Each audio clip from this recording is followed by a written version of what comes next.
Shalom, Call Halayim La Yahweh, Bahasham Yahweh Shai, Bahasham Rakak Wadash.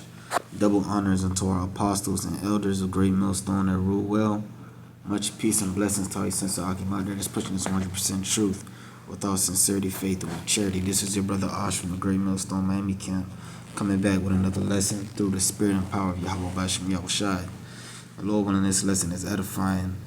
I want to go into how this whole Strait of Hormuz blockage will, if it continues, will be a major catalyst in global economic failure, which we know is around the corner, which we know is biblical prophecy. Okay? Just like this war is biblical prophecy. We know that this guy DJT is being used by the Most High God, the God of Israel, to stir up this third world war. Okay, and we know that the small hat is drawing Babylon the Great into the third world's war.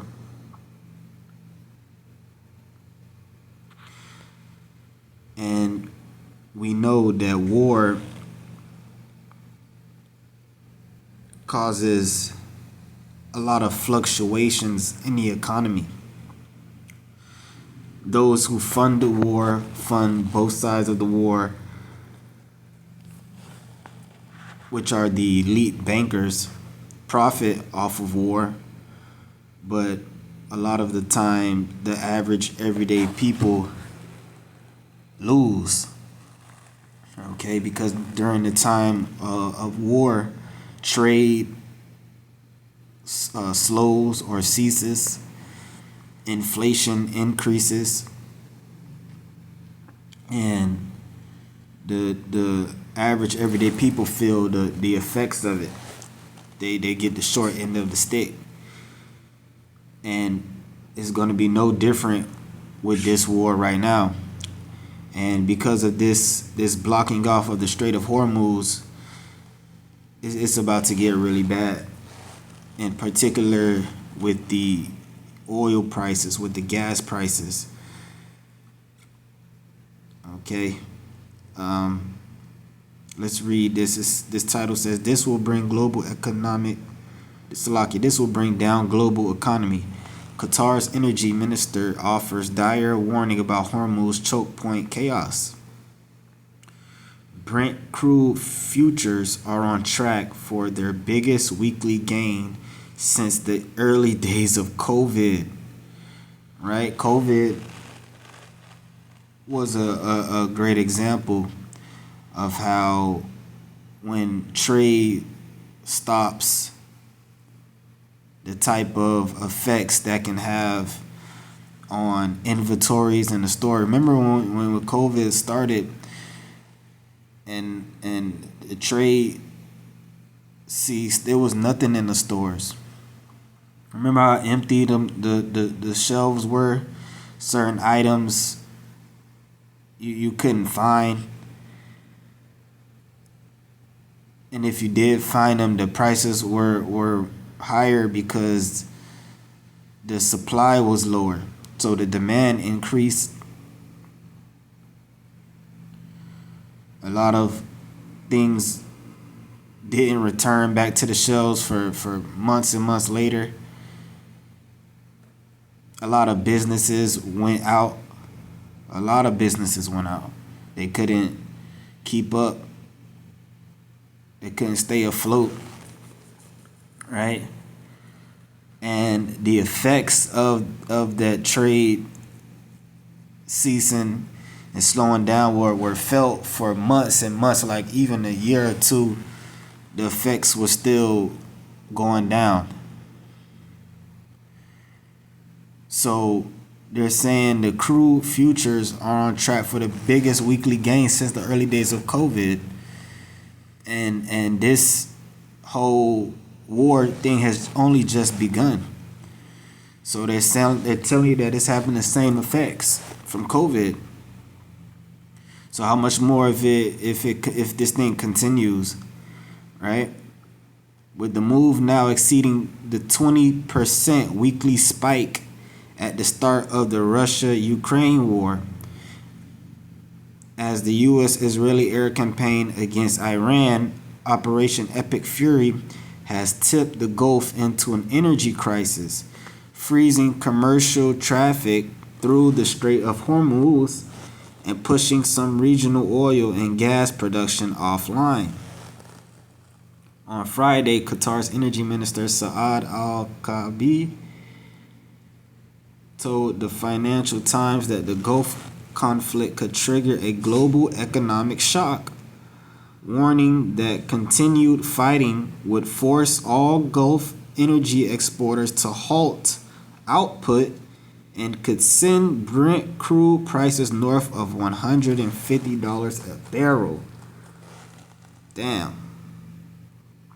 That's about twice as much of the prices of oil right now,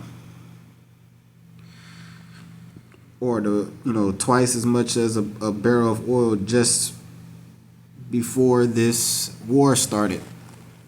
So you can expect gas prices to roughly increase in the same way. So if this is the case, then we're getting ready to see whatever, because the gas prices is different in different states already, in different places. Whatever you seeing, getting ready to see double that. If you seeing $3.50 for some regular gas, getting ready to see $7 a gallon. Okay, and this is just an image of the Strait of Hormuz. All right. This is where a lot of ships have to pass through to get that oil from Iran, from that region. Well, Iran has control over this strait. Okay, and as you can see, there's nothing coming through. See, as it says, unreal.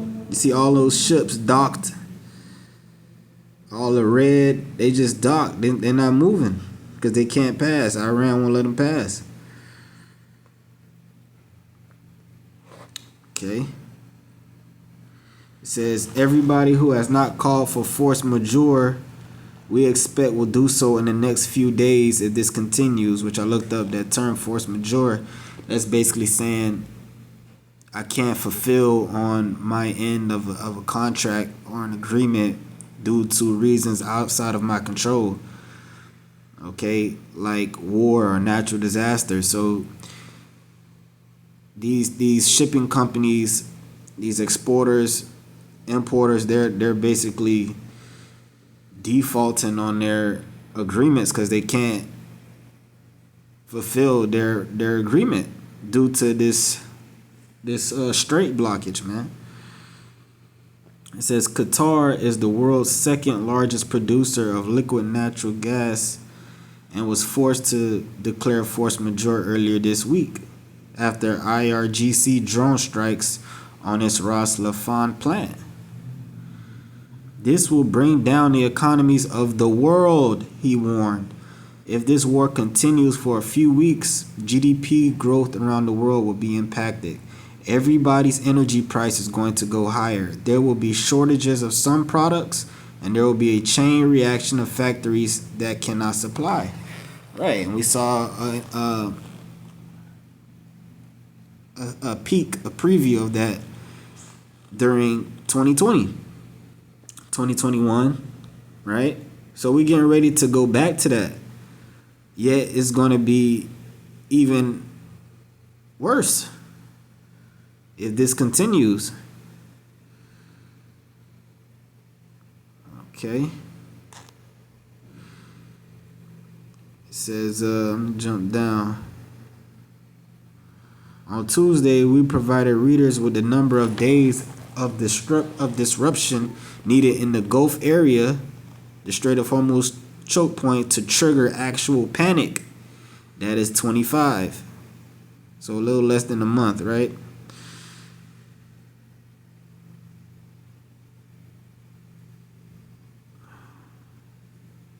JP Morgan says just 3 days until total commodity chaos. Which we about past that.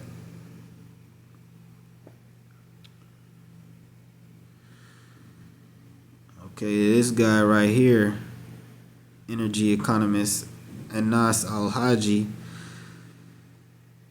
gave a timeline on energy market chaos and impending economic shock. He says, our main scenario is that if this lasts 4 weeks, things will be completely out of control. And when I say out of control, I mean that even if China starts releasing oil from its inventories, the problem is that my guess is China would also restrict exports, which means that oil would remain in China.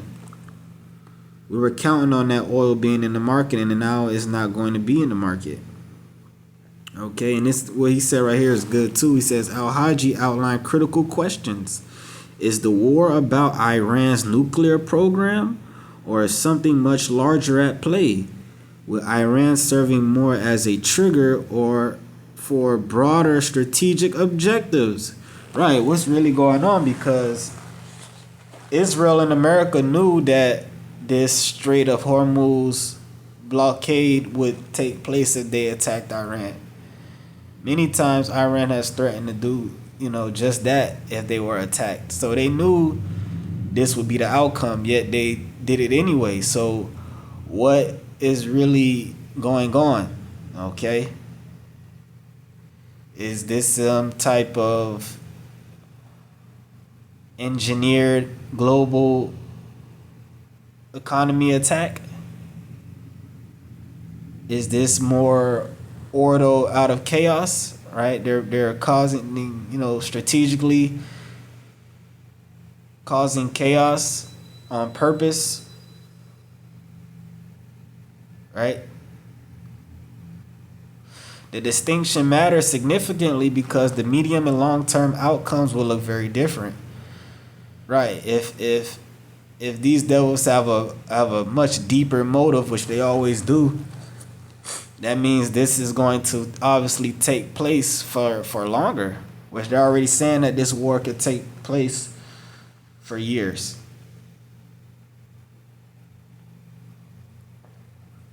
So if that happens, this shit is about to get real.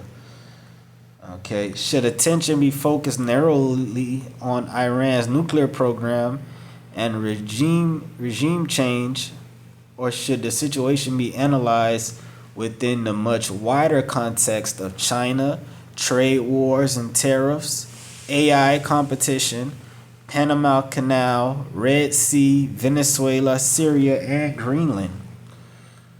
Are we observing conflicts within a larger conflict where some groups are opportunistically exploiting the situation to pursue their own local objectives, as well as the problem?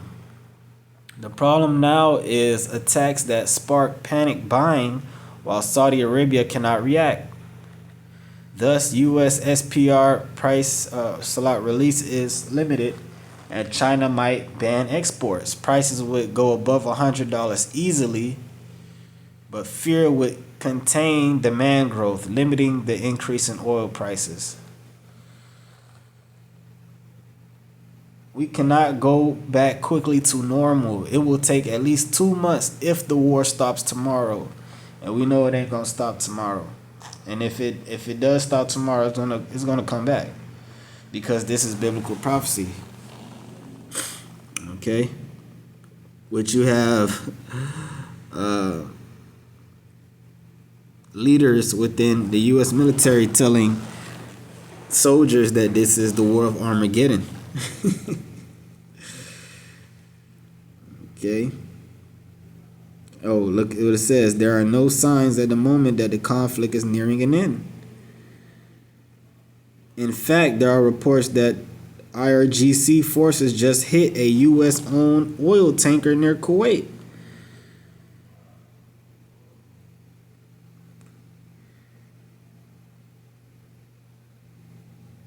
So this is another part of warfare. This is another angle at which the Lord is judging the world.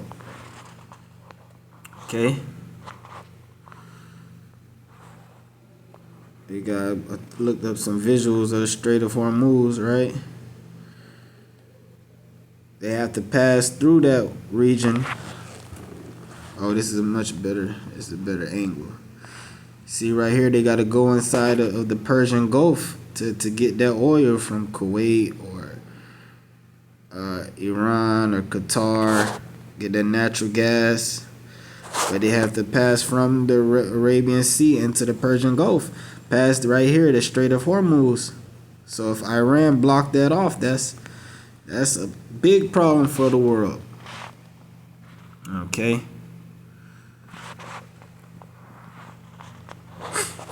This is the book of 2nd Ezra, chapter 15 and verse 14. Woe to the world and them that dwell therein, for the sword and their destruction draweth nigh, and one people shall stand up to fight against another, and swords in their hands. What's that? Warfare. Violence increasing in the earth. Okay? For there shall be sedition among men, and invading one another. They shall not regard their kings nor princes, and their course of their action shall stand in their power. Right? The spirit of rebellion is increasing in the earth. People are already seeing that a government, specifically here in the United States and many places abroad, is ran by completely satanic PDF files. Right? Cannibals.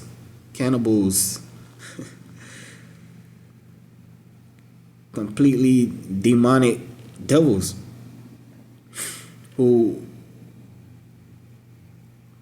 are in love with waging war. Okay, you had that video going viral right now of the Marine. I believe he was speaking before Congress or some political government hearing, and the police carried him out very violently and broke his arm, and he was saying was Americans don't want to fight for Israel.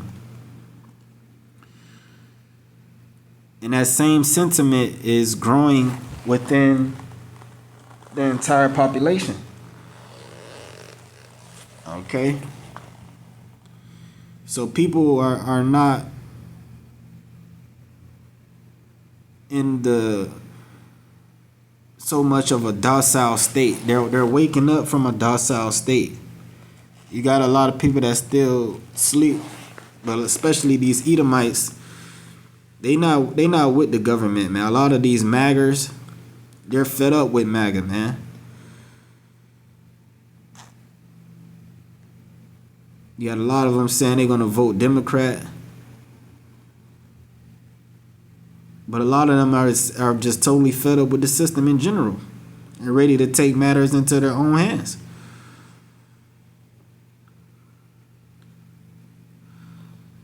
And you just wait until gas is $10 a gallon, $12 a gallon, $15 a gallon. Wait until a loaf of bread is $20. Then you're going to see people really taking things into their own hands. Okay, a man shall desire to go into a city and shall not be able. For because of their pride, the cities shall be troubled, their houses shall be destroyed, and men shall be afraid. Right? A man shall desire to go into a city and shall not be able. What's that? Lockdowns. We saw a preview of that in 2020, which that's coming back.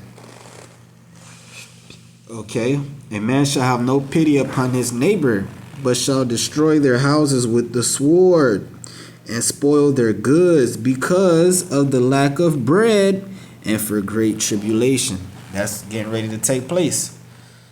Food riots, food wars, okay? People attacking their neighbors Riots at the grocery store.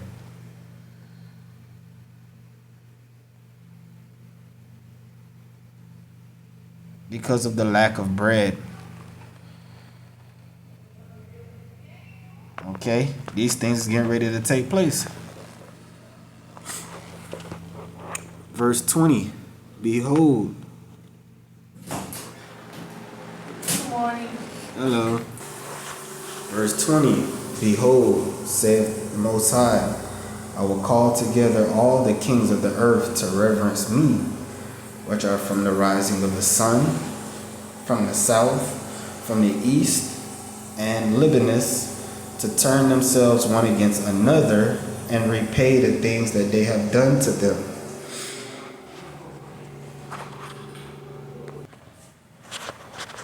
So that's talking about World War III.